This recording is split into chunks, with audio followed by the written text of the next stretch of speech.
ਏਕ ਓੰਕਾਰ ਸਤਿਗੁਰੂ तेह प्रसाद सच होए। वाहिगुरु जी की फतेह है।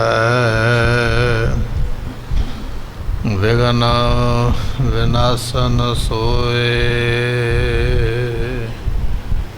श्री वाहिगुरु जी की फतेह है। विघ्न विनाशन सोए।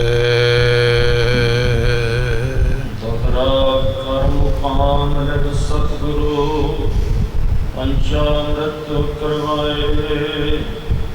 चले विलोकन बाग को सगरे संग लवाए। वाहिगुरु जी का खालसा वाहिगुरु जी की फतेह। पतित पावन सतगुरु गरीब नवाज गुरु ग्रंथ साहिब जियां दी पवित्र पावन हजूरी अंदर जुड़ मिल करके बैठी हुई गुरु प्यारी खालसा साध संगत जी। आप संगत ने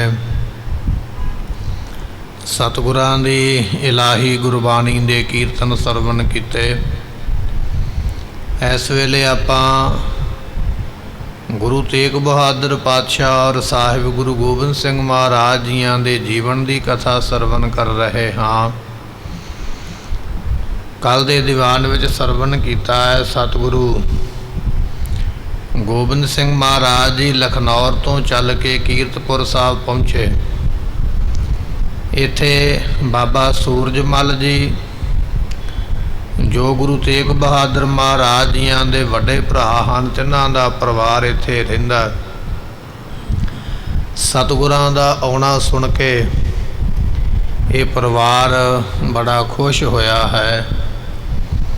महाराज जियां नूं अपने कोल रख के ते सेवा करन लगे ने।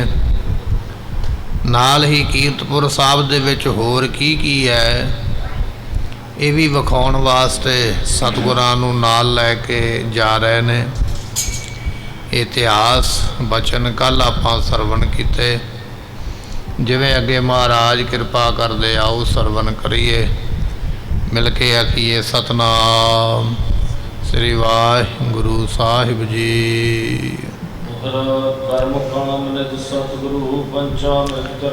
साहिब गोबिंद राय जियां ने इत्थे डेरा कीता। माता नानकी जी माता गुजरी जी नाल हन। फिर संगतां दे छकण वास्ते कड़ाह प्रशाद की देग तैयार करवाई है अते संगतां नूं जिहड़ा प्रशाद है सतगुरु पातशाह जियां ने भोग लवा के उस वेले संगतां विच वंडिया है। जिहड़ा बाग गुरु हर राय पातशाह ने लाया है, जिसनूं 9 लखा बाग आखिया जांदा है। कीरतपुर साहब दे विच ये बाग लाया सी अते इस बाग दे विचों वो वस्तुआं मिलियां सन जिन्हां ने बादशाह औरंगजेब दे पुत्र दी जिंदगी, जिन्हां ने औरंगजेब दे पुत्र नूं जिस बाग दे विचों इहो जिहियां औषधियां प्राप्त होईयां कि बादशाह दा पुत्र बच गया। इस नूं 9 लखा बाग आखिया जांदा। सतगुरु जी वो बाग वेखण वास्ते चले हन। सतगुरु जी बाग दे अंदर गए ने ते वेखदे पे हन। बाग विच की लगा होया है? कहंदे आड़ू दे कुछ रुख लगे ने ते कुछ अमरूद ते कुछ अनार दे बूटे लगे हुए हन। अते उच्चे उच्चे रुख ने बड़े सोहने मिठे फल इन्हां नूं लगे हुए हन। ये सारे जिन्ने रुख ने सारिਆਂ ਨੂੰ बड़े बड़े सोहने फल ते फलां दे नाल रुख भरे हुए ਹਨ। बदरी तो भाव बेरी दे कुछ बूटे लगे ने, कुछ केले दे बूटे इस बाग विच लगे हुए ਹਨ। जिन्हां ਨੂੰ वार-वार श्रेष्ठ जल दे के ते सिंचिया गया है। सोहने बेरी दे रुख सोहने केलियां दे बूटे इस बाग दे विच ਹਨ। ਇਹਦੇ ਵਿੱਚ ਰਾਏ बेल चंपक ते चंबेली ये जिहड़े फुੱਲ ने फुੱਲਾਂ ਫੁੱਲਾਂ ਦੀਆਂ ਵੇਲਾਂ ਹਨ, ਬੜੀਆਂ ਸੋਹਣੀਆਂ ਲੱਗੀਆਂ ਹਨ। ਕਹਿਣ ਲੱਗੇ ਵੀ ਇਹ ਜਿਹੜੀਆਂ ਵੇਲਾਂ ਨੇ ਸੁੰਦਰ ਫੁੱਲਾਂ ਦੀਆਂ ਬੜੀਆਂ ਫੈਲੀਆਂ ਹੋਈਆਂ ਤੇ ਬੜੇ ਸੋਹਣੇ ਫੁੱਲ ਇਹਨਾਂ ਦੇ ਮਹਿਕ ਜਿਹੜੀ ਆ ਉਹ ਦੇ ਰਹੇ ਹਨ। ਤੇ ਸਤਿਗੁਰੂ ਪਾਤਸ਼ਾਹ ਮਹਾਰਾਜ ਵੇਖਦੇ ਪਏ ਵੀ ਖੁਸ਼ਬੂਦਾਰ ਫੁੱਲਾਂ ਦੇ ਜਿਹੜੇ ਨੇ ਉਹ ਖਿੜੇ ਹੋਏ ਨੇ ਤੇ ਬਸੰਤੀ ਰੰਗ ਦੇ ਸੋ ਫੁੱਲ ਲੱਗੇ ਨੇ। ਇੱਕ ਇਹੋ ਜਿਹਾ ਰੁੱਖ ਹੈ ਜਿਸ ਨੂੰ ਬਸੰਤੀ ਰੰਗ ਦੇ ਫੁੱਲ ਲੱਗਦੇ, ਸੋ ਉਸ ਨੂੰ ਕੇਵਰਾ ਆਖਿਆ ਜਾਂਦਾ। ਉਹ ਕੇਵਰੇ ਦੇ ਸੋਹਣੇ ਬੂਟੇ ਇਸ ਬਾਗ ਵਿੱਚ ਹਨ। ਇਸੇ ਤਰ੍ਹਾਂ ਮਾਲਤੀ ਫੁੱਲ ਅਤੇ ਇਸੇ ਤਰ੍ਹਾਂ ਹੋਰ ਫੁੱਲਾਂ ਦੇ ਨਾਮ ਨੇ ਜਿਹੜੇ ਬੜੇ ਸੋਹਣੇ ਖਿੜੇ ਹੋਏ ਹਨ। ਸਤਿਗੁਰੂ ਪਾਤਸ਼ਾਹ ਮਹਾਰਾਜ ਸਾਹਿਬ ਜੀ ਇਸ ਤਰ੍ਹਾਂ ਉਹ ਸਾਰਾ ਜਿਹੜਾ ਬਾਗ ਹੈ ਉਸ ਨੂੰ ਦੇਖਦੇ ਪਏ ਅਤੇ ਕਈ ਤਰ੍ਹਾਂ ਦੇ ਬੂਟੇ ਤੇ ਫਲ ਲੱਗੇ ਹਨ। ਸਤਿਗੁਰਾਂ ਨੇ ਸਾਰਾ ਬਾਗ ਗੋਬਿੰਦ ਰਾਏ ਜੀਆਂ ਨੇ ਆਪ ਤੁਰ ਕੇ ਵਿਚਰ ਕੇ ਸਾਰੇ ਬਾਗ ਨੂੰ ਦੇਖਿਆ ਹੈ। ਤੇ ਇਸ ਬਾਗ ਦੇ ਵਿੱਚ ਰੁੱਖ ਇੰਨੇ ਸੰਘਣੇ ਨੇ ਜਾਂ ਉਹਨਾਂ ਰੁੱਖਾਂ ਨੂੰ ਇੰਨੇ ਪੱਤੇ ਲੱਗੇ, ਇੰਨੀ ਸੰਘਣੀ ਛਾਂ ਹੈ ਕਿ ਸੂਰਜ ਜਿਹੜਾ ਹੈ ਨਾ ਉਹਦੀ ਧੁੱਪ ਧਰਤੀ ਤੇ ਪੈਂਦੀ ਨਹੀਂ, ਇੰਨੀ ਸੰਘਣੀ ਛਾਂ ਦੇ ਬੂਟੇ ਲੱਗੇ ਹੋਏ ਹਨ। ਸਤਿਗੁਰੂ ਤੁਰੇ ਫਿਰਦੇ ਵਿੱਚ ਉਸ ਬਾਗ ਦੇ ਤੇ ਨਾਲੇ ਸਲੌਤ ਕਰਦੇ, ਕਹਿਣ ਲੱਗੇ ਬੜਾ ਸੋਹਣਾ ਬਾਗ ਹੈ, ਬੜਾ ਸੋਹਣਾ ਬਾਗ ਹੈ। ਇਸ ਤਰ੍ਹਾਂ ਵੇਖ ਕੇ ਆਖਦੇ ਹਨ। ਫਿਰ ਆਪਣੇ ਦਾਦਾ ਸਤਿਗੁਰਾਂ ਦਾ ਸਥਾਨ ਜਿਸ ਨੂੰ ਆਪਾਂ ਕਹਿ ਦਿੰਦੇ ਹਾਂ ਪਤਾਲਪੁਰੀ ਗੁਰਦੁਆਰਾ ਸਾਹਿਬ, ਇਹ ਪਤਾਲਪੁਰੀ ਗੁਰਦੁਆਰਾ ਸਾਹਿਬ ਨੂੰ 6ਵੇਂ ਪਾਤਸ਼ਾਹ ਨੇ ਤੀਰ ਚਲਾ ਕੇ ਪ੍ਰਗਟ ਕੀਤਾ ਸੀ। ਆਪਣੀ ਕਮਾਨ ਦੇ ਵਿੱਚੋਂ ਤੀਰ ਚਲਾਇਆ, ਜਿੱਥੇ ਜਾ ਕੇ ਤੀਰ ਡਿੱਗਿਆ ਮਹਾਰਾਜ ਕਹਿਣ ਲੱਗੇ ਪਤਾਲਪੁਰੀ ਸਥਾਨ ਹੈ। ਇੱਥੇ 6ਵੇਂ ਪਾਤਸ਼ਾਹ ਨੇ ਕਹਿ ਕੇ ਇੱਕ ਕੱਚਾ ਕੋਠਾ ਬਣਵਾਇਆ ਅਤੇ ਮਹਾਰਾਜ ਨੇ ਉਸ ਵੇਲੇ ਸੰਗਤ ਨੂੰ ਆਖਿਆ ਭਾਈ ਅਸੀਂ ਸਰੀਰ ਛੱਡਣ ਲੱਗੇ ਹਾਂ, ਇਸ ਕਮਰੇ ਦੇ ਦਰਵਾਜ਼ੇ ਨੂੰ ਕੋਈ ਖੋਲ੍ਹੇ ਨਾ, 48 ਘੰਟੇ ਇਸ ਕਮਰੇ ਨੂੰ ਦਰਵਾਜ਼ੇ ਨੂੰ ਖੋਲ੍ਹਿਆ ਨਾ ਜਾਵੇ। ਸਤਿਗੁਰੂ ਆਪ ਉਸ ਕਮਰੇ ਦੇ ਅੰਦਰ ਚਲੇ ਗਏ, ਦਰਵਾਜ਼ਾ ਬੰਦ ਕਰਕੇ ਢੋ ਕੇ ਤੇ ਚੌਂਕੜਾ ਮਾਰ ਕੇ ਮਹਾਰਾਜ ਜੀ ਉਸ ਕਮਰੇ ਦੇ ਅੰਦਰ ਬੈਠ ਗਏ। ਬਾਕੀ ਸੰਗਤਾਂ ਸਾਰੀਆਂ ਬਾਹਰ ਬੈਠੀਆਂ ਰਹੀਆਂ। ਜਦੋਂ ਸਤਿਗੁਰਾਂ ਦਾ ਦਿੱਤਾ ਹੋਇਆ ਸਮਾਂ ਪੂਰਾ ਹੋਇਆ, ਸਾਹਿਬ ਗੁਰੂ ਹਰਿਰਾਏ ਮਹਾਰਾਜ ਜੀਆਂ ਨੇ ਦਰਵਾਜ਼ਾ ਖੋਲ੍ਹਿਆ ਸੰਗਤਾਂ ਦੇ ਸਮੇਤ। ਮਹਾਰਾਜ ਉਸੇ ਤਰ੍ਹਾਂ ਚੌਂਕੜੇ ਵਿੱਚ ਬੈਠੇ ਹੋਏ ਅਤੇ ਜੋਤੀ ਜੋਤ ਉਸ ਵੇਲੇ ਸਮਾ ਗਏ। ਇਸ ਤਰ੍ਹਾਂ ਫਿਰ ਉਸ ਜਗ੍ਹਾ ਦੇ ਉੱਪਰ 6ਵੇਂ ਪਾਤਸ਼ਾਹ ਨੇ ਸਰੀਰ ਵੀ ਛੱਡਿਆ ਔਰ 6ਵੇਂ ਪਾਤਸ਼ਾਹ ਮਹਾਰਾਜ ਜੀਆਂ ਦਾ ਉੱਥੇ ਅੰਤਮ ਸੰਸਕਾਰ ਵੀ ਸਰੀਰ ਦਾ ਉਹਨਾਂ ਦਾ ਹੋਇਆ ਹੈ। ਸੋ ਉਹ ਜਿਹੜਾ ਸਥਾਨ ਹੈ ਪਤਾਲਪੁਰੀ, ਉਹ 6ਵੇਂ ਪਾਤਸ਼ਾਹ ਗੁਰੂ ਹਰਗੋਬਿੰਦ ਮਹਾਰਾਜ ਸਾਹਿਬ ਜੀਆਂ ਦਾ। ਹੁਣ ਗੁਰੂ ਗੋਬਿੰਦ ਸਿੰਘ ਮਹਾਰਾਜ ਜੀ ਇਸ ਬਾਗ ਨੂੰ ਵੇਖਣ ਤੋਂ ਮਗਰੋਂ ਕਹਿੰਦੇ ਚਲੋ ਭਾਈ ਆਪਣੇ ਦਾਦਾ ਸਤਿਗੁਰੂ ਦਾ ਸਥਾਨ ਜਿੱਥੇ ਉਹਨਾਂ ਨੇ ਸਰੀਰ ਛੱਡਿਆ, ਜਿੱਥੇ ਉਹਨਾਂ ਦਾ ਅੰਤਮ ਸੰਸਕਾਰ ਹੋਇਆ ਹੈ, ਉਹ ਵੇਖਣ ਵਾਸਤੇ ਚੱਲੇ ਹਨ।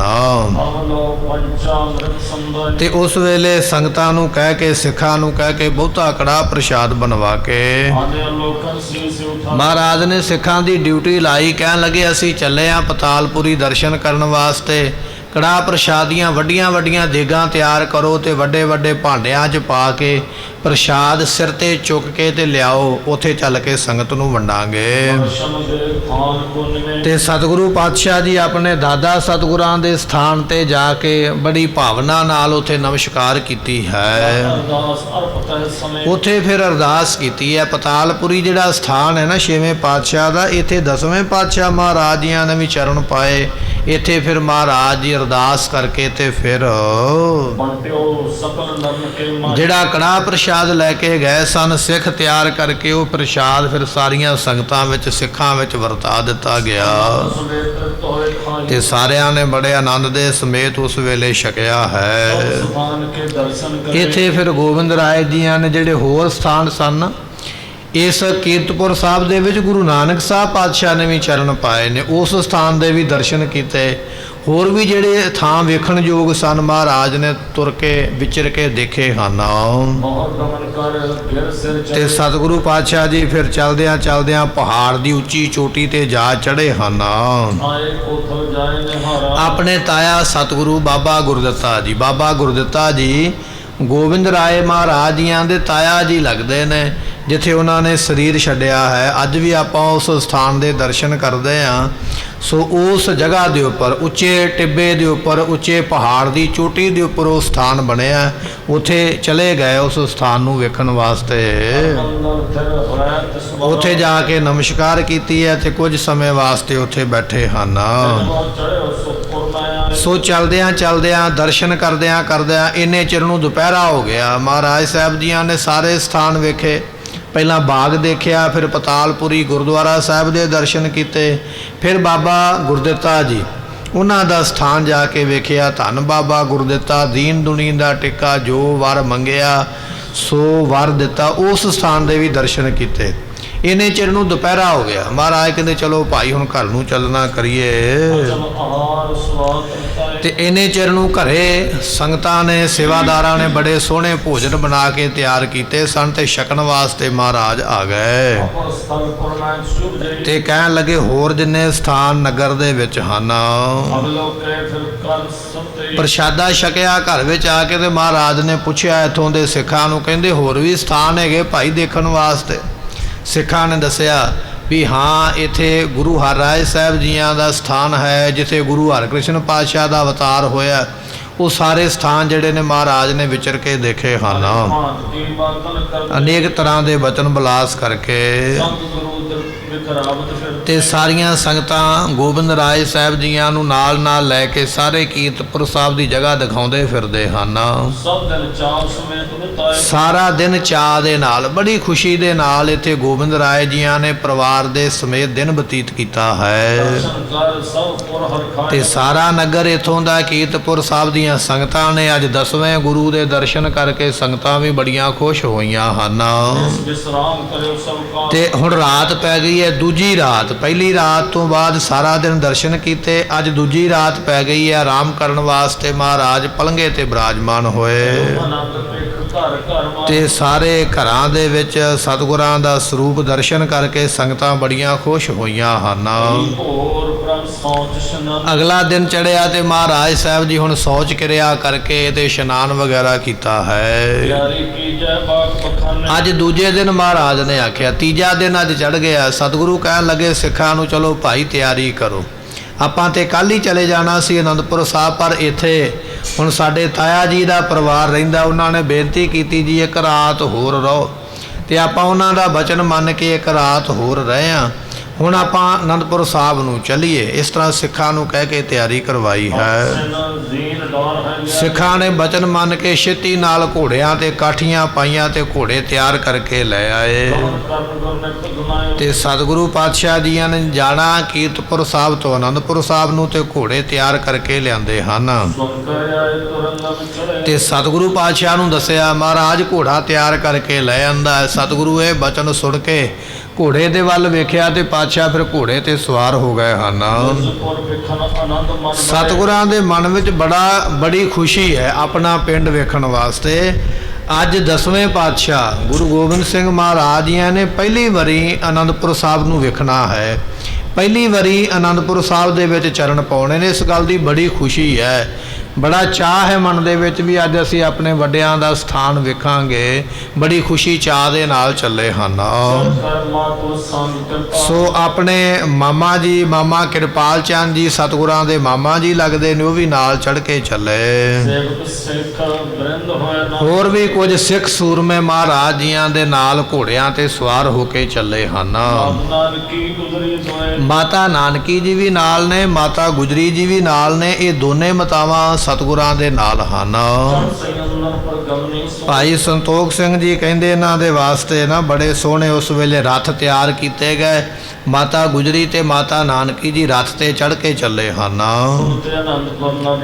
ਇਧਰੋਂ ਅਨੰਦਪੁਰ ਸਾਹਿਬ ਦੀਆਂ ਸੰਗਤਾਂ ਨੂੰ ਪਤਾ ਲੱਗਾ ਵੀ ਅੱਜ ਗੁਰੂ ਤੇਗ ਬਹਾਦਰ ਪਾਤਸ਼ਾਹ ਜੀਆਂ ਦੇ ਪੁੱਤਰ ਧੰਨ ਗੁਰੂ ਗੋਬਿੰਦ ਸਿੰਘ ਮਹਾਰਾਜ ਆ ਰਹੇ ਹਨ। ਤੇ ਉਹ ਸੰਗਤਾਂ ਜਿਹੜੀਆਂ ਅਨੰਦਪੁਰ ਸਾਹਿਬ ਦੀਆਂ ਵੀ ਅਨੰਦਪੁਰ ਸਾਹਿਬ ਤੋਂ ਬਾਹਰ ਆ ਕੇ ਨਾ ਸਾਰੀਆਂ ਇਕੱਠੀਆਂ ਹੋ ਗਈਆਂ ਵੀ ਅੱਜ ਸਾਨੂੰ 10ਵੇਂ ਗੁਰੂ ਦੇ ਜਾਂ ਗੁਰੂ ਤੇਗ ਬਹਾਦਰ ਪਾਤਸ਼ਾਹ ਜੀਆਂ ਦੇ ਪੁੱਤਰ ਦੇ ਦਰਸ਼ਨ ਹੋਣੇ ਹਨ। ਪੂਰਨ ਅਰਪਣ ਕਰ ਸੰਗਤਾਂ ਆਪੋ ਆਪਣੀਆਂ ਭੇਟਾਂ ਮਹਾਰਾਜ ਜੀ ਨੂੰ ਦੇਣ ਵਾਸਤੇ ਤੇ ਆਪੋ ਆਪਣੇ ਘਰ ਦੇ ਵਿੱਚੋਂ ਸਮਾਨ ਲੈ ਕੇ ਬਾਹਰ ਆ ਗਈਆਂ। ਨਿਕਸੇ ਕੀਨ ਪਧਾਰਨ ਤੇ ਸਤਿਗੁਰੂ ਪਾਤਸ਼ਾਹ ਜੀਆਂ ਦਾ ਆਉਣਾ ਸੁਣ ਕੇ ਸੰਗਤਾਂ ਅਨੰਦਪੁਰ ਸਾਹਿਬ ਤੋਂ ਚੱਲ ਕੇ ਬਾਹਰ ਆਈਆਂ ਹਨ। ਗਮਨੇ ਕੇਤਕ ਦੂਰ ਤੇ ਕੁਝ ਅਨੰਦਪੁਰ ਸਾਹਿਬ ਨੂੰ ਛੱਡ ਕੇ ਤੇ ਸੰਗਤਾਂ ਹੋਰ ਅੱਗੇ ਕੀਰਤਪੁਰ ਸਾਹਿਬ ਨੂੰ ਆ ਗਈਆਂ ਵੀ ਅੱਗੋਂ ਜਾ ਕੇ ਮਹਾਰਾਜ ਨੂੰ ਜੀ ਆਇਆਂ ਆਖਾਂਗੇ। ਅਨੰਦਪੁਰ ਸਾਹਿਬ ਤੋਂ ਬਾਰ-ਬਾਰ ਕੀਰਤਪੁਰ ਸਾਹਿਬ ਨੂੰ ਚੱਲ ਕੇ ਸੰਗਤਾਂ ਜਿਹੜੀਆਂ ਨੇ ਮਹਾਰਾਜ ਜੀ ਨੂੰ ਜੀ ਆਇਆਂ ਆਖਣ ਵਾਸਤੇ ਆਈਆਂ ਹਨ। ਹਰੇ ਪ੍ਰਤੀ ਖਤ ਆਏ ਹਨ ਤੇ ਸਤਿਗੁਰੂ ਪਾਤਸ਼ਾਹ ਜੀਆਂ ਨੂੰ ਉਡੀਕਦੇ ਪੈ ਵੀ ਕਦੋਂ ਮਹਾਰਾਜ ਨੇੜੇ ਆਉਣਾ ਕਰਨਾ। ਉਠ ਦੇਖਣ ਕਰੇ ਜਿਹੜੀਆਂ ਸੰਗਤਾਂ ਬੈਠੀਆਂ ਉੱਠ ਉੱਠ ਕੇ ਉੱਚੀ ਥਾਂ ਤੇ ਅੱਡੀਆਂ ਚੁੱਕ ਚੁੱਕ ਕੇ ਦੂਰ ਨਿਗਾਹ ਮਾਰ ਕੇ ਦੇਖਦੇ ਵੀ ਕਦੋਂ ਮਹਾਰਾਜ ਜੀ ਆਉਣਗੇ। ਅਲਿਕ ਪ੍ਰੇਮ ਕੋ ਸਭ ਧਰੇ ਤੇ ਬੜਾ ਸੰਗਤਾਂ ਦੇ ਮਨ ਵਿੱਚ ਡਾਢਾ ਪ੍ਰੇਮ ਉਸ ਵੇਲੇ ਪੈਦਾ ਹੋਇਆ। ਪਰਤੇ ਗੁਰੂ ਸਿਧਾਰਥ ਇਧਰੋਂ ਕੀਰਤਪੁਰ ਸਾਹਿਬ ਤੋਂ 10ਵੇਂ ਪਾਤਸ਼ਾਹ 10ਵੇਂ ਗੁਰੂ ਗੋਬਿੰਦ ਸਿੰਘ ਮਹਾਰਾਜ ਜੀ ਚੜ੍ਹ ਕੇ ਚੱਲ ਪਏ ਹਨ। ਪਹੁੰਚ ਸਤਿਗੁਰ ਕੇ ਕਿਨਾਰੇ ਤੇ ਚਲਦਿਆਂ ਚਲਦਿਆਂ ਮਹਾਰਾਜ ਜੀ ਸਤਲੁਜ ਦਰਿਆ ਦੇ ਕੰਢੇ ਦੇ ਉੱਪਰ ਪਹੁੰਚੇ ਹਨ। ਮੰਦਿਰ ਹੀਰ ਹਰ ਬੜਾ ਸੋਹਣਾ ਸਾਫ਼ ਜਲ ਸਤਲੁਜ ਦਾ ਵੇਖ ਕੇ ਮਹਾਰਾਜ ਬੜੇ ਖੁਸ਼ ਹੋਏ। ਨਾਮਨੀ ਸਦਾ ਵਹਾਏ ਤੇ ਇੱਥੇ ਸਮੁੰਦਰ ਵੱਲ ਚੱਲਣ ਵਾਲੀ ਨਦੀ ਜਿਹੜੀ ਹੈ ਸਤਲੁਜ ਨਦੀ ਉਹ ਵਗਦੀ ਪਈ ਹੈ ਤੇ ਵੇਖ ਕੇ ਮਹਾਰਾਜ ਬੜੇ ਖੁਸ਼ ਹੋਏ ਹਨ। ਆਪ ਦੇਖ ਦੂਰ ਅਸਵਾਰੀ ਸਤਿਗੁਰਾਂ ਦੀ ਸਵਾਰੀ ਦੂਰੋਂ ਆਉਂਦਿਆਂ ਸੰਗਤਾਂ ਨੇ ਵੇਖ ਲਈ ਵੀ ਮਹਾਰਾਜ ਆਉਂਦੇ ਪਏ ਹਨ। ਦਤ ਬਰਿੰਦ ਨਾ ਚਲੇ ਅਗਾ ਤੇ ਜਿਹੜੀਆਂ ਸੰਗਤਾਂ ਪਹਿਲਾਂ ਹੀ ਇਕੱਠੀਆਂ ਹੋ ਕੇ ਖੜੀਆਂ ਸਨ ਮਹਾਰਾਜ ਨੂੰ ਜੀ ਆਇਆਂ ਆਖਣ ਵਾਸਤੇ ਉਹ ਬੜੀਆਂ ਖੁਸ਼ ਹੋ ਗਈਆਂ। ਸਤਿਗੁਰਾਂ ਦੀ ਸਵਾਰੀ ਦੂਰੋਂ ਆਉਂਦਿਆਂ ਇਹਨਾਂ ਨੇ ਦੇਖ ਲਈ ਹੈ ਮਾਹਤ ਪਹੁੰਚੇ ਆਈ ਤੇ ਬੜੇ ਉਮਾਹਤ ਦੇ ਨਾਲ ਬੜੀ ਖੁਸ਼ੀ ਦੇ ਨਾਲ ਸੰਗਤਾਂ ਹੋਰ ਅੱਗੇ ਚੱਲ ਪਈਆਂ ਮਹਾਰਾਜ ਨੂੰ ਮਿਲਣ ਵਾਸਤੇ। ਬਾਲ ਬੈਸ ਅਵਲੋਕ ਗੁਸਾਈ ਤੇ ਸਤਿਗੁਰਾਂ ਦੀ ਉਮਰਾਂ ਉਸ ਵੇਲੇ 9 ਕੁ ਸਾਲ ਦੀ ਹੈ। ਗੁਰਮੁਖੋ 9 ਸਾਲ ਦੀ ਉਮਰਾਂ ਦੇ ਦਰਸ਼ਨ ਇਹ ਅਨੰਦਪੁਰ ਸਾਹਿਬ ਦੀ ਸੰਗਤ ਨੇ ਕੀਤੇ ਨੇ 10ਵੇਂ ਰੂਪ ਦੇ ਵਿੱਚ। 9 ਸਾਲ ਦੀ ਉਮਰਾਂ ਸ੍ਰੀ ਗੋਬਿੰਦ ਰਾਏ ਸਾਹਿਬ ਜੀਆਂ ਦੀ ਜਦੋਂ ਸੰਗਤਾਂ ਨੇ ਬਾਲ ਰੂਪ ਦੇ ਵਿੱਚ 10ਵੇਂ ਗੁਰੂ ਨੂੰ ਦੇਖਿਆ ਬਹੁਤ ਜ਼ਿਆਦੀ ਮਨ ਵਿੱਚ ਖੁਸ਼ੀ ਹੋਈ ਹੈ। ਕਮਲ ਪਰ ਸੀਸ ਨਿਵਾਏ ਅਨੰਦਪੁਰ ਦੀਆਂ ਸੰਗਤਾਂ ਨੇ 10ਵੇਂ ਗੁਰੂ ਦੇ ਚਰਨਾਂ ਦੇ ਉੱਪਰ ਸਿਰ ਰੱਖ ਕੇ ਮੱਥਾ ਟੇਕਿਆ ਹੈ। ਬਰਿੰਦ ਅਪੂਰਨ ਕੁਵਰ ਪਾਏ ਬੜੀਆਂ ਭੇਟਾਵਾਂ ਲਿਆਂਦੀਆਂ ਮਹਾਰਾਜ ਦੀਆਂ ਨੂੰ ਭੇਟ ਕਰਨ ਵਾਸਤੇ ਤੇ ਉਹ ਭੇਟਾਂ ਕੀਤੀਆਂ ਹਨ। ਪ੍ਰਸ਼ਨ ਸਭ ਸੋ ਗੁਰ ਕਰੇ ਸਤਿਗੁਰਾਂ ਨੇ ਭਾਵੇਂ ਉਮਰਾਂ 9 ਸਾਲ ਦੀ ਹੈ ਪਰ ਸਾਰੀ ਸੰਗਤ ਨੂੰ ਆਇਆ ਮਹਾਰਾਜ ਨੇ ਸੁਖ ਸ਼ਾਂਤ ਪੁੱਛੀ ਹੈ। ਸਾਰਿਆਂ ਦਾ ਹਾਲ ਚਾਲ ਪੁੱਛਿਆ, ਸਰੀਰ ਬਾਰੇ ਪੁੱਛਿਆ, ਪਰਿਵਾਰ ਬਾਰੇ ਪੁੱਛਿਆ, ਸਾਰਿਆਂ ਨਾਲ ਗੱਲਬਾਤ ਕੀਤੀ ਹੈ। ਆਪ ਕੀ ਆਮ ਸੁਖ ਜੋ ਸੰਗਤਾਂ ਕਹਿਣ ਲੱਗ ਪਈਆਂ ਕਹਿਣ ਲੱਗੇ ਮਹਾਰਾਜ ਤੁਹਾਡੀ ਬੜੀ ਕਿਰਪਾ ਹੈ, ਅਸੀਂ ਇਸ ਨਗਰ ਦੇ ਵਿੱਚ ਬੜਾ ਸੁਖ ਪ੍ਰਾਪਤ ਕੀਤਾ ਹੈ। ਬਨਕ ਤੇ ਆਦਿਕ ਸਾਰੇ ਸੋ ਇੱਥੇ ਨਗਰ ਦੇ ਵਿੱਚ ਮਹਾਰਾਜ ਨੇ ਕੁਝ ਬਾਣੀਏ ਵਸਾਏ ਸਨ ਜਿਨ੍ਹਾਂ ਨੇ ਦੁਕਾਨਾਂ ਪਾ ਕੇ ਸ਼ਹਿਰ ਵਿੱਚ ਵਪਾਰ ਕੀਤਾ। ਕੁਝ ਬਾਣੀਏ ਵੀ ਆ ਗਏ, ਕੁਝ ਬ੍ਰਾਹਮਣ ਵੀ ਇੱਥੇ ਰਹਿੰਦੇ ਨੇ ਉਹ ਵੀ ਮਹਾਰਾਜ ਨੂੰ ਆ ਕੇ ਮਿਲੇ ਹਨ। ਆਨੰਦਤ ਰੂਪ ਨੇ ਹਾਰੇ ਸਤਿਗੁਰਾਂ ਦੇ ਦਰਸ਼ਨ ਕਰਕੇ ਸਾਰੇ ਬੜੇ ਖੁਸ਼ ਹੋਏ। ਸਭ ਕੋਲੇ ਕਰੇ ਆਪਣੇ ਸਾਥ ਆਪਣੇ ਨਾਲ ਸਾਰਿਆਂ ਨੂੰ ਲੈ ਲਿਆ। ਮਹਾਰਾਜ ਕਹਿੰਦੇ ਆਓ ਭਾਈ ਆਪਾਂ ਸਾਰੇ ਮਿਲ ਕੇ ਅਨੰਦਪੁਰ ਨੂੰ ਚੱਲਣਾ ਕਰੀਏ। ਸਨੇ ਗਮ ਨੇ ਮਗਨਾ ਤੇ ਮਹਾਰਾਜ ਹੌਲੀ ਹੌਲੀ ਰਥ ਦੇ ਹੌਲੀ ਹੌਲੀ ਆਪਣੇ ਘੋੜੇ ਤੇ ਚੜੇ ਹੋਏ ਤੁਰੇ ਜਾਂਦੇ ਹਨ।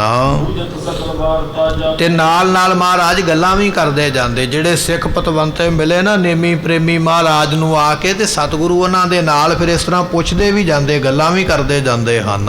ਜੋ ਨਰਕੈ ਬਹੁ ਤੇ ਜਿਵੇਂ ਜਿਵੇਂ ਮਹਾਰਾਜ ਸਵਾਲ ਕਰਦੇ ਉਵੇਂ ਉਵੇਂ ਸੰਗਤਾਂ ਹੱਥ ਜੋੜ ਜੋੜ ਕੇ ਮਹਾਰਾਜ ਨੂੰ ਉਹਨਾਂ ਸਵਾਲਾਂ ਦਾ ਗੱਲਾਂ ਦਾ ਜਵਾਬ ਦਿੰਦੇ ਹਨ।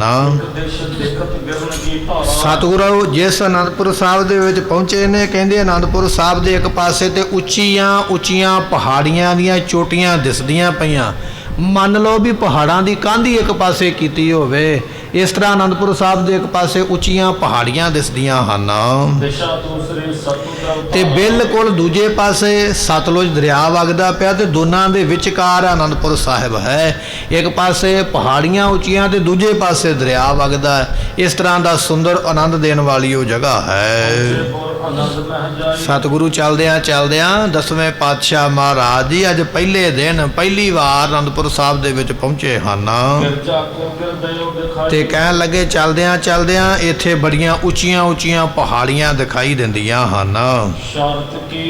ਸ਼ਾਰਤ ਕਰਕੇ ਕਰੀ ਕਿਰਪਾ। ਉਸ ਵੇਲੇ ਮਾਮਾ ਕਿਰਪਾਲ ਚੰਦ ਜੀ ਨੇ ਨਾਲ ਬਚਨ ਕੀਤੇ ਹਨ। ਇਹ ਨੈਣਾ ਦੇਵੀ ਜਨਪਾਲ। ਤੇ ਸਤਿਗੁਰੂ ਪਾਤਸ਼ਾਹ ਮਹਾਰਾਜ ਸਾਹਿਬ ਜੀ ਇਸ ਤਰ੍ਹਾਂ ਬਚਨ ਵਿਲਾਸ ਤੇ ਗੱਲਾਂ ਬਾਤਾਂ ਕਰਦੇ ਚੌਂਦਿਸ ਆਨੰਦਪੁਰ ਕੀ ਅਵ। ਕਹਿਣ ਲੱਗੇ ਵੀ ਚਾਰ ਚਫੇਰੇ ਆਨੰਦਪੁਰ ਸਾਹਿਬ ਦੇ ਜਿੰਨੀ ਵੀ ਜਗ੍ਹਾ ਹੈ ਦੀਨ ਬਿਲੋਕਰਨੀ ਪੇਰਵਨੀ। ਸਾਰਿਆਂ ਨੇ ਵੇਖਿਆ ਵੀ ਬੜੀ ਸੋਹਣੀ ਬਣੀ ਹੋਈ ਹੈ ਜੀ। ਹਰਤ ਦੂਰਬਾ ਜਲ ਸਰਵਾਈ। ਤੇ ਸਤਿਗੁਰੂ ਪਾਤਸ਼ਾਹ ਮਹਾਰਾਜ ਸਾਹਿਬ ਜੀ ਨੇ ਉਸ ਵੇਲੇ ਹਰਤ ਦੂਰਬਾ ਹਰਿਆ ਇੱਥੇ ਘਾਹ ਹੈ ਅਤੇ ਬੜਾ ਸੋਹਣਾ ਪਾਣੀ ਦੇ ਨਾਲ ਸਿੰਚਿਆ ਹੋਇਆ ਬੜੀ ਹਰਿਆਲੀ ਹੈ। ਆਨੰਦਪੁਰ ਸਾਹਿਬ ਦੇ ਵਿੱਚ ਹਰਿਆ ਘਾਹ ਤੇ ਹਰੇ ਰੁੱਖ ਸ਼ੋਭਾ ਪਾਉਂਦੇ ਹਨ। ਖਰੇ ਹਰੇ ਸਮੁਦਾਇ। ਹਰੇ ਰੰਗ ਦੇ ਹਰੇ ਪੱਤਿਆਂ ਵਾਲੇ ਰੁੱਖ ਬੜੇ ਸ਼ੋਭਾ ਪਾ ਰਹੇ ਹਨ ਬਹੁਤ ਪਰਮੋਦ ਹੈ ਤਾਏ। ਤੇ ਚਾਰ ਚਫੇਰੇ ਬੜਾ ਸੁਖ ਦੇਣ ਵਾਲਾ ਇਹ ਵਾਤਾਵਰਨ ਇਥੋਂ ਦਾ ਹੈ। ਧਰਿਓ ਹਰਖ ਜਗਨਾਏ। ਤੇ ਜਗਤ ਦੇ ਮਾਲਕ ਸਤਿਗੁਰੂ ਨੇ ਆਨੰਦਪੁਰ ਸਾਹਿਬ ਦੀ ਸੁਹੱਪਣ ਨੂੰ ਵੇਖ ਕੇ ਸੋਹਣਾ ਵੇਖ ਕੇ ਬੜੇ ਖੁਸ਼ ਹੋਏ ਹਨ। ਸਦਨ ਬੜ ਗੁਰੂ ਜਨਾਏ। ਜਿੱਥੇ ਮਹਾਰਾਜ ਜੀਆਂ ਨੇ ਰਹਿਣ ਵਾਸਤੇ ਸੋਹਣਾ ਘਰ ਬਣਵਾਇਆ ਨਾ ਗੁਰੂ ਤੇਗ ਬਹਾਦਰ ਮਹਾਰਾਜ ਜੀਆਂ ਨੇ। ਤਰੇ ਤਵੇ ਤਰੇ ਤਿਸ ਫਲ। ਤੇ ਸਤਿਗੁਰੂ ਪਾਤਸ਼ਾਹ ਜੀ ਉੱਥੇ ਜਾ ਕੇ ਉਤਰੇ ਨੇ। ਅੱਜ ਆਪਾਂ ਆਨੰਦਪੁਰ ਸਾਹਿਬ ਦੇ ਦਰਸ਼ਨ ਕਰਨ ਜਾਈਏ। ਜਿਸ ਜਗ੍ਹਾ ਦੇ ਉੱਪਰ ਧੰਨ ਗੁਰੂ ਤੇਗ ਬਹਾਦਰ ਮਹਾਰਾਜ ਸਾਹਿਬ ਜੀਆਂ ਦੇ ਸੀਸ ਦਾ ਅੰਤਮ ਸੰਸਕਾਰ ਹੋਇਆ, ਸੀਸਗੰਜ ਗੁਰਦੁਆਰਾ ਸਾਹਿਬ, ਉਹਦੇ ਨਾਲ ਹੀ ਉਹ ਮਹਿਲ ਉਹ ਸਥਾਨ ਹੈ ਜਿਹੜਾ ਮਹਾਰਾਜ ਨੇ ਰਹਿਣ ਵਾਸਤੇ ਘਰ ਬਣਾਇਆ ਸੀ। ਗੁਰੂ ਕੇ ਮਹਿਲ ਉਸ ਸਥਾਨ ਦਾ ਨਾਮ ਹੈ। ਉੱਥੇ ਜਾ ਕੇ ਮਹਾਰਾਜ ਜੀ ਉਤਰੇ ਨੇ। ਉੱਥੇ ਨੇੜੇ ਹੀ ਮਸੰਦਾਂ ਦਾ ਖੂਹ ਹੈ ਜਿੱਥੇ ਮਸੰਦਾਂ ਨੂੰ ਸਾੜਿਆ ਗਿਆ। ਮਹਾਰਾਜ ਦਸਵੇਂ ਪਾਤਸ਼ਾਹ ਉੱਥੇ ਪਹੁੰਚੇ ਹਨ।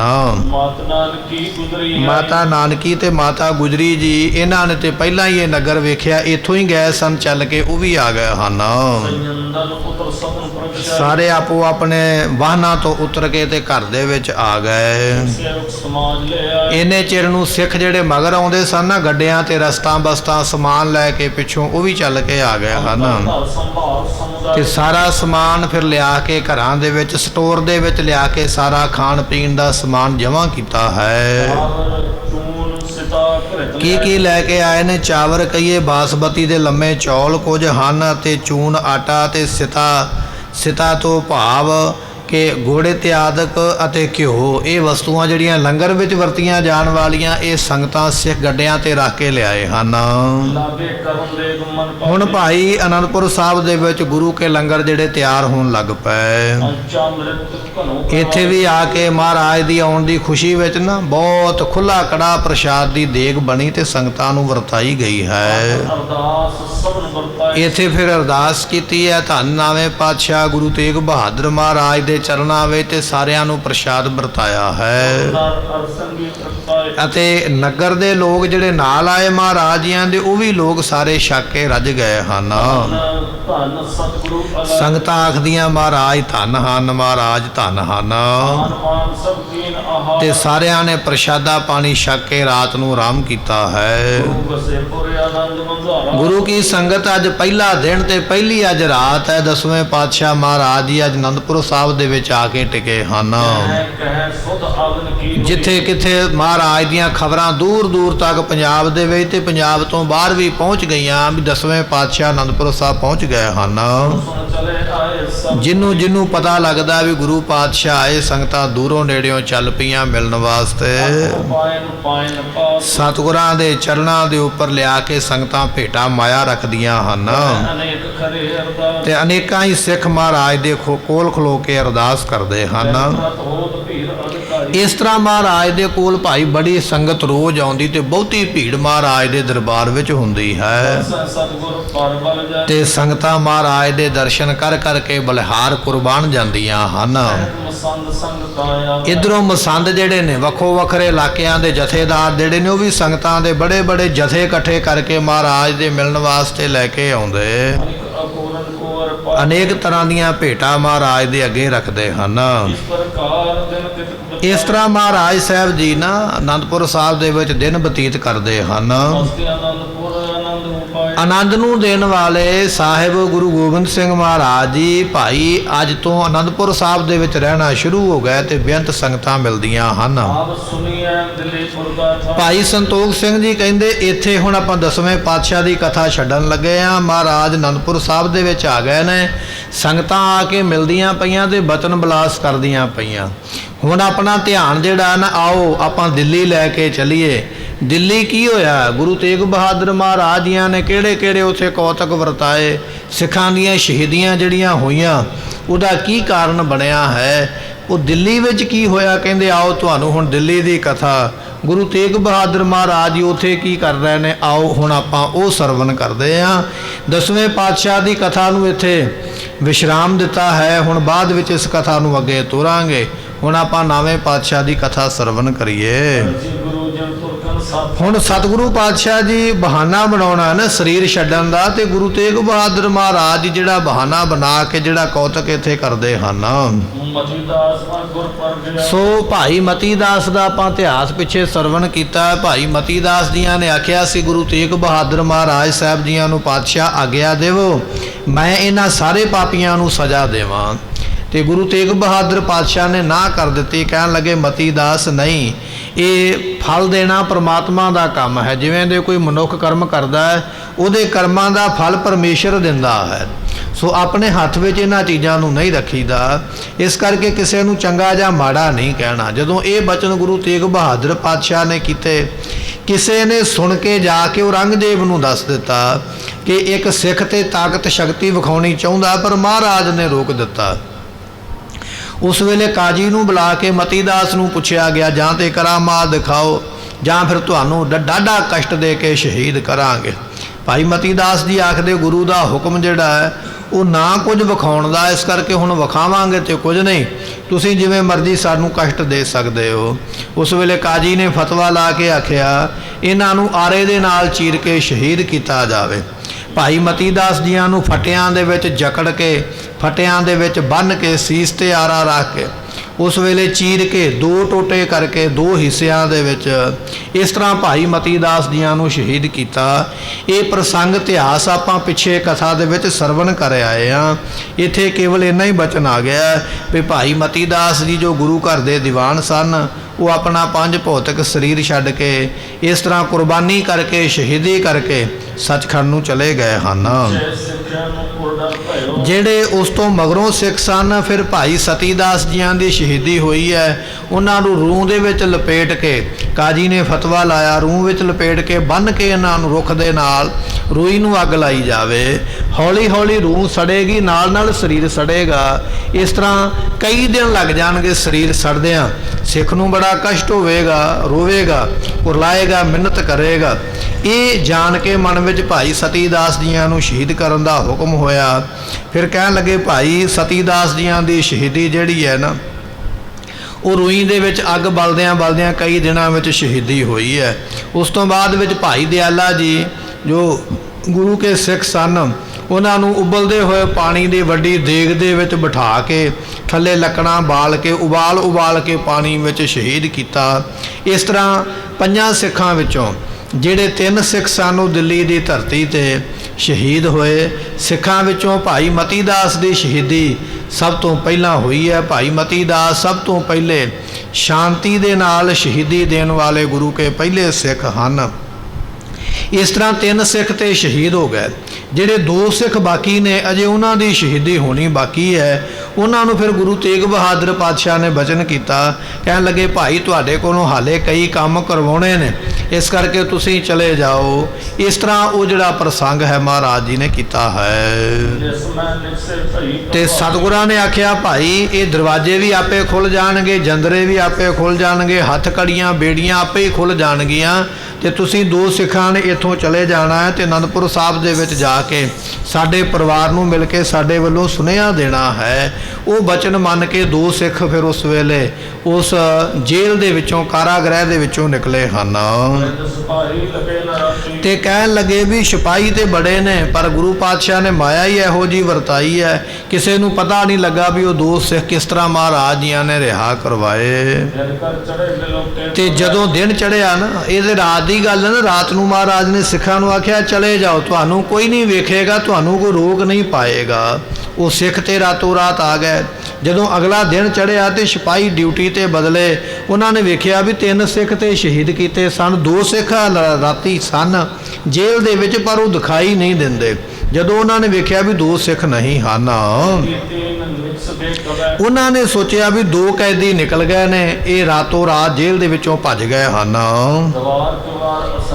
ਤੇ ਫਿਰ ਵੇਖਦੇ ਨੇ ਵੀ ਦਰਵਾਜ਼ੇ ਵੀ ਬੰਦ ਨੇ, ਜੰਦਰੇ ਵੀ ਲੱਗੇ ਹੋਏ, ਉਸੇ ਤਰ੍ਹਾਂ ਦਰਵਾਜ਼ੇ ਬੰਦ ਨੇ, ਸਿਪਾਹੀ ਪਹਿਰਿਆਂ ਤੇ ਖਲੋਤੇ ਹੋਏ। ਉਹ ਕਿਵੇਂ ਨਿਕਲ ਗਏ ਨੇ, ਜੰਦਰੇ ਕਿਵੇਂ ਖੁੱਲੇ, ਦਰਵਾਜ਼ੇ ਕਿਵੇਂ ਖੁੱਲੇ, ਫਿਰ ਦੁਬਾਰਾ ਦਰਵਾਜ਼ੇ ਲੱਗ ਕਿਵੇਂ ਗਏ, ਇਸ ਤਰ੍ਹਾਂ ਵੇਖ ਕੇ ਉਹ ਜਿਹੜੇ ਸਿਪਾਹੀ ਹੈਰਾਨ ਹੁੰਦੇ ਹਨ। ਤੇ ਉਸ ਵੇਲੇ ਆਖਦੇ ਵੀ ਜੰਦਰੇ ਤੇ ਅਸੀਂ ਆਪ ਖੋਲਦੇ ਹਾਂ ਤੇ ਜੰਦਰੇ ਤੇ ਅਸੀਂ ਆਪ ਬੰਦ ਕਰਦੇ ਹਾਂ। ਸੋ ਉਸ ਵੇਲੇ ਕੀ ਵੇਖਿਆ ਹੈ, ਕੇਵਲ ਇੱਕੋ ਹੀ ਨਿਸ਼ਾਨੀ ਦਿਸੀ ਹੈ। ਦਰਵਾਜ਼ੇ ਤੇ ਉਸੇ ਤਰ੍ਹਾਂ ਹੀ ਬੰਦ ਸਨ, ਪਰ ਜਿਹੜੀਆਂ ਹੱਥਾਂ ਨੂੰ ਹੱਥ ਕੜੀਆਂ ਤੇ ਬੇੜੀਆਂ ਲੱਗੀਆਂ ਸਨ, ਸੰਗਲਾਂ ਨਾਲ ਬੱਧਾ ਸੀ ਸਿੱਖਾਂ ਨੂੰ, ਉਹ ਬੇੜੀਆਂ ਤੇ ਹੱਥ ਕੜੀਆਂ ਖੁੱਲੀਆਂ ਹੋਈਆਂ ਉਸੇ ਤਰ੍ਹਾਂ ਜੇਲ੍ਹ ਦੇ ਵਿੱਚ ਪਈਆਂ ਮਿਲੀਆਂ। ਫਿਰ ਉਹਨਾਂ ਨੂੰ ਇਹ ਪਤਾ ਲੱਗਿਆ ਵੀ ਇਹਨਾਂ ਵਿੱਚੋਂ ਉਹ ਸਿੱਖ 2 ਨਿਕਲ ਗਏ ਨੇ, ਪਰ ਹੈਰਾਨੀ ਇਸ ਗੱਲ ਦੀ ਹੈ, ਬੇੜੀਆਂ ਤੇ ਸੰਗਲ ਤੇ ਪਏ ਹੋਏ ਨੇ, ਇਹ ਦਰਵਾਜ਼ੇ ਖੁੱਲੇ ਕਿਵੇਂ ਤੇ ਬੰਦ ਕਿਵੇਂ ਹੋ ਗਏ, ਇਸ ਗੱਲ ਦੀ ਸਮਝ ਨਹੀਂ ਆਉਂਦੀ ਹੈ। ਸਾਰਿਆਂ ਦੇ ਮਨ ਵਿੱਚ ਬੜਾ ਅਚੰਭਾ ਹੋਇਆ, ਬੜੀ ਹੈਰਾਨੀ ਹੋਈ ਵੀ ਇਹ ਹੋਇਆ ਕੀ ਹੈ।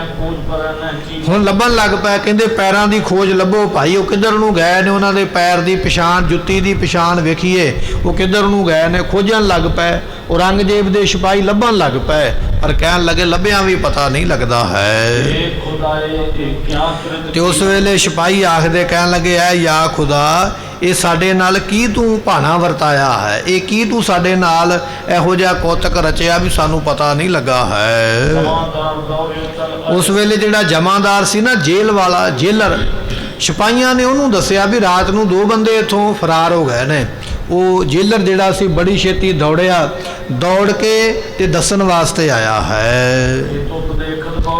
ਹੁਣ ਜਮਾਦਾਰ ਨੂੰ ਵੀ ਡਰ ਪੈ ਗਿਆ ਵੀ ਜੇ ਮੈਂ ਬਾਦਸ਼ਾਹ ਨੂੰ ਜਾ ਕੇ ਦੱਸਾਂਗਾ ਵੀ 2 ਬੰਦੇ ਮੇਰੀ ਜੇਲ੍ਹ ਵਿੱਚੋਂ ਭੱਜ ਗਏ, ਤੇ ਬਾਦਸ਼ਾਹ ਨੇ ਆਖ ਦੇਣਾ ਵੀ ਪਹਿਲਾਂ ਜੇਲਰ ਨੂੰ ਇਹਨੂੰ ਫਾਹੇ ਲਾਓ ਜਿਹਦੀ ਕੈਦ ਵਿੱਚੋਂ ਬੰਦੇ ਗਏ ਨੇ।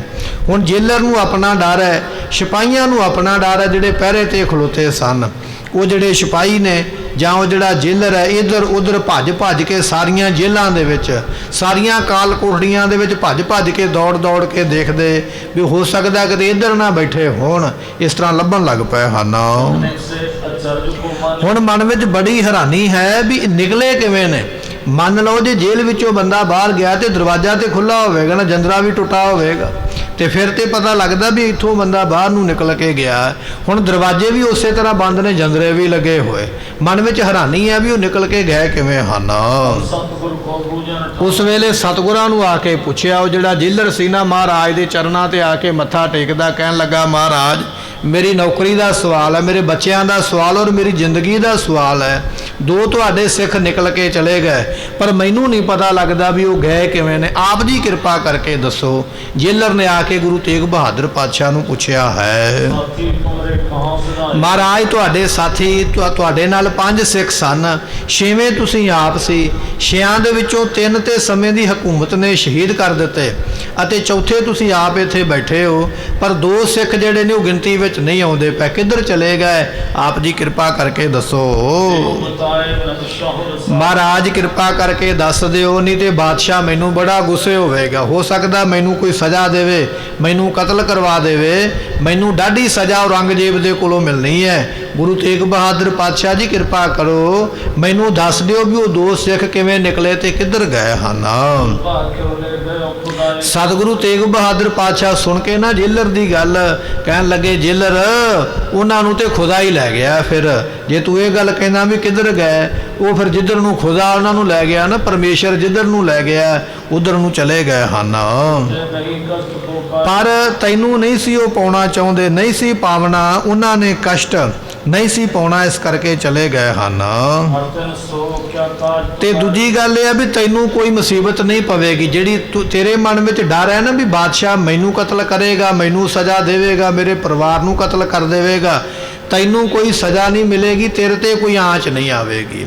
ਦੂਜੀ ਗੱਲ ਇਹ ਹੈ ਅਰ ਤਿੰਨ ਕੋ ਸੋ ਕਿਆ ਕਾਜ ਤੁਮਾਰੇ, ਉਹ ਜਿਹੜੇ ਦੋ ਬੰਦੇ ਸਾਡੇ ਨਿਕਲ ਕੇ ਚਲੇ ਗਏ, ਤੈਨੂੰ ਉਹਨਾਂ ਨਾਲ ਕੀ ਕੰਮ ਹੈ, ਤੂੰ ਉਹਨਾਂ ਤੋਂ ਕੀ ਲੈਣਾ ਹੈ।